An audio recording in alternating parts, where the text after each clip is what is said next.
and welcome to Perception Media. I am your hostess, the Cinegeek, and today I'm going to explain to you who is Marty McFly.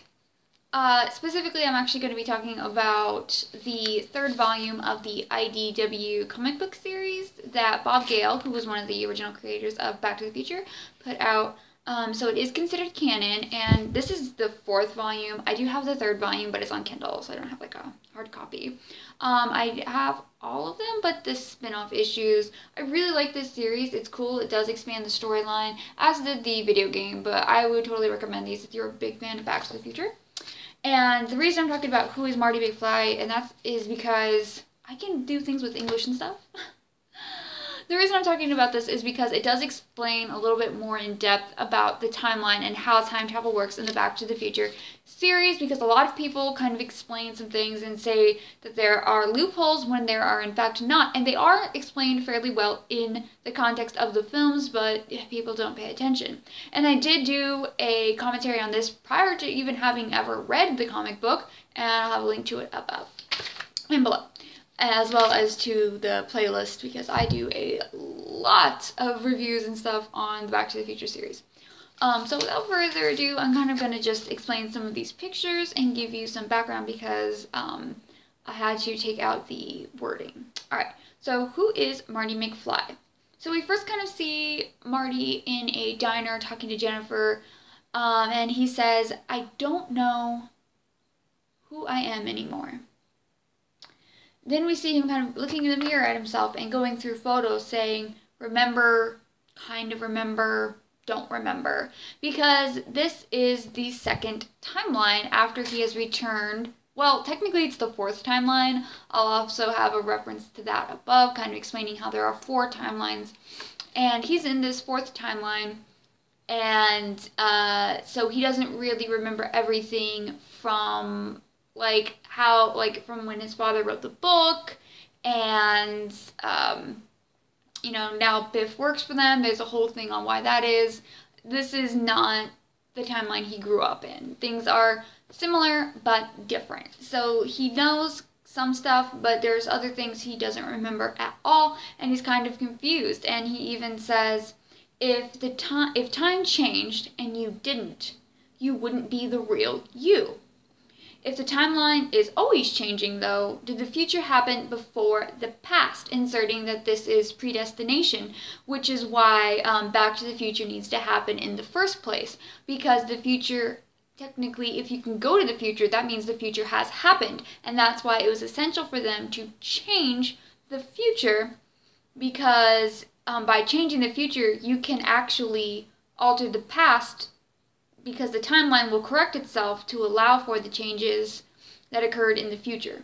So the timeline, to reiterate, the timeline, when they prevented Marty Jr. from going to prison, the events of the past changed themselves to formulate so that the events that now occurred in 2015 would occur in 2015, making those changes more permanent. Okay, so we meet this guy, Professor Irving. At first he's a bad guy, but in later volumes he does become very good friends with Doc Brown and Marty. And he's kind of acting like the audience character, and he's actually telling Marty some of the things that I often hear people say about the series that are in actuality incorrect. So he says, "You return to a changed timeline." That's true. And there was already a you living here. That's true. We see the Marty of that timeline at the very end of the events of the first Back to the Future, getting into the DeLorean after Doc is shot and leaving. But that wasn't actually a current Marty. That Marty is in fact 1 week younger than the Marty that we've been following throughout the trilogy. And so that Marty is a past Marty. There are past Marty, there are future Martys, but there is only one current Marty. This is not like Rick and Morty, where we don't have any time travel and we have multiple universes and we're only ever seeing current Mortys. And you're seeing current Ricks. In Back to the Future, you were only seeing pasts, future, and a singular present, Doc or Marty. And I'll get a little bit more into that in just a little bit. Okay, so Irving goes on to say, you don't have much time before you vanish completely and time corrects itself. And he actually gets a bunch of Martys that we see in the films to kind of abduct the current Marty, and he's holding him hostage. And that's when Doc comes into the storyline. And Doc is kind of contemplating about whether or not there are other dimensions. And he says, are there parallel realities coexisting rather than a singular timeline overriding itself? Well, as it would turn out, Irving didn't actually get other current Martys. He made robots. So he's actually a very talented scientist. And in fact, Doc was correct. There is only a singular timeline in the Back to the Future narrative, and it does overwrite itself. So there aren't multiple parallel realities coexisting. There's one singular timeline. And so that does bring us to an issue in Back to the Future 2 when Biff takes the DeLorean and he goes back in time and changes things. And so there's this conversation that Doc has with himself, who is at the time in an institution in the alternate evil Biff created timeline. And that is, so Biff created an alternate reality. So the second Doc is in the institution, and he was institutionalized before creating a time machine, making a paradox. The space-time continuum will correct itself, and Doc and Marty, the current Doc and Marty, will be erased.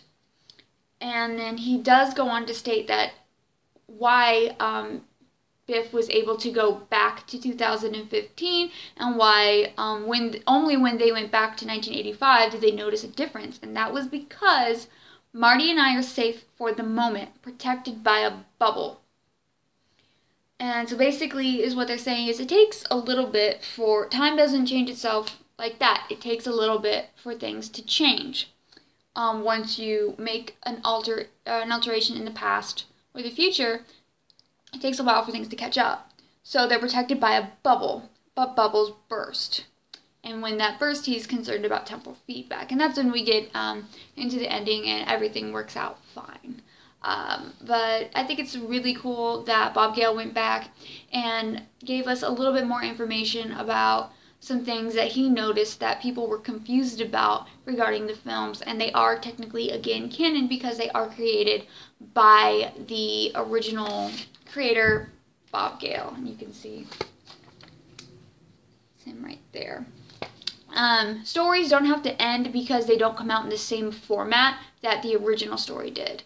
You know what I mean? Like, if something came out in a movie and you love the movie and the creator just wasn't able to make another movie because, I don't know, for whatever reason, if they're not able to go back and make another film to explain more and they had more ideas for a story, you know, this show does have, or this film does have a TV show, an animated show, and it does have a really great video game that expands the story in the universe, and it does have, again, a really great comic book series. The story didn't end with the trilogy. It continued. It's just people don't want to do something other than watch a movie, and I find that very lazy and annoying. I have taken the liberty to just make a bunch of videos kind of explaining a lot of things that I find people complaining about in Back to the Future. I do love this trilogy. I think it's so fun, and I love it. They did create a really cool universe here, and it just bothers me when people say there are loopholes when there aren't. You just have to think a little outside the box, and you have to pay attention to the rules that are established in the film and in the story. And if there is a movie you really like and you wish that there was more story to it or another sequel, maybe you should go and look and see if there are comic books. For instance, Big Trouble in Little China also has a really great comic series out right now. He-Man, I think, started as a comic book, but He-Man and the Thundercats have a really cool two different offshoots from DC. You know, there are a lot. There are a lot of Ghostbusters have a bunch of comic books. So do Gremlins. You know, there are a lot of these stories that have continued in other formats. So if there's something you really love, please go and check and see if it has a comic book. Go and check and see if people have written books. We all know there are so many Star Wars and Star Trek books. Please, you know, support these people who are continuing things but just weren't able to do it in a cinematic format. I mean, I don't really have anything else to say. So we need a Moon Knight movie. Thank you so much for watching. Sorry, I'm so crazy green right now. It is St. Patrick's Day. And bye.